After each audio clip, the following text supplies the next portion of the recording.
Hello everyone, welcome to another video. In chess, there are situations when having the move is an obligation rather than an advantage. When the player with the move has run out of reasonable choices and when whatever he does worsens his position, he is said to be in zugzwang. In the first position that we see, white is a pawn up, but it is not yet clear how to proceed here. So if you think of a way how to win, then it's not so easy to find the right way, but the right question would be, what is my opponent planning to do? And soon you will discover that he does not have any reasonable moves. So if he plays king into d4, then white plays a6 and the bishop on h6 and the king on d4 both are unable to stop the pawn from queening. So that white will also play for a6 for moves like king d5 or king d6. Of course, king d6 loses to knight f5 check. So king d6, white will just win the bishop. But king d5, king c4, king b4, white will just play a6. And any bishop move to g7, f8, g5, f4 loses to knight e6 check. And any bishop move to d2, c1 loses to knight b3 check. And of course e3 is inaccessible because of the f2 pawn. So it becomes pretty clear that black has no reasonable moves here. So the only last thing that's left in the position is the the pawn on h2. So if white takes the pawn, black gets a resource with bishop f4 check, king g2, king d4. Because he's now in time to stop the a6 pawn and this position will end in a draw.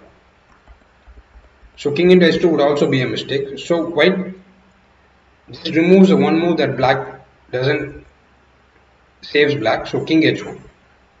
So the pawn cannot move anymore and any other move is completely losing for black as we already discussed.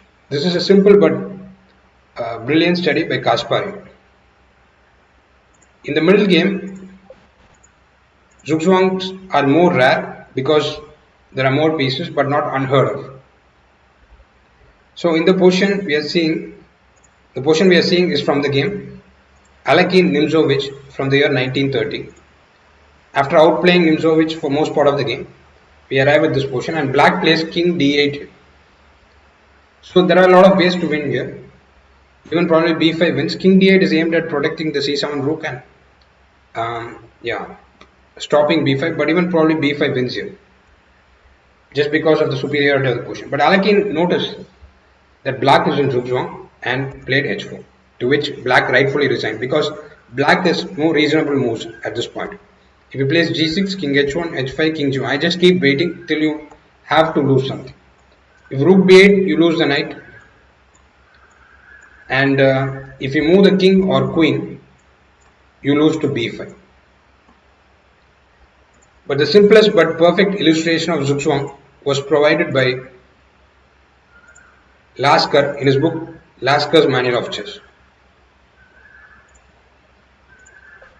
He explains that even a simple position as a rook and king versus rook, the better side cannot win if the other side does not have the obligation to. So imagine that if I am black here and I say I don't want to make a move and I pass, then white has no way to place me in zugzwang and no way to win this position. So that is how impactful this idea of zugzwang is.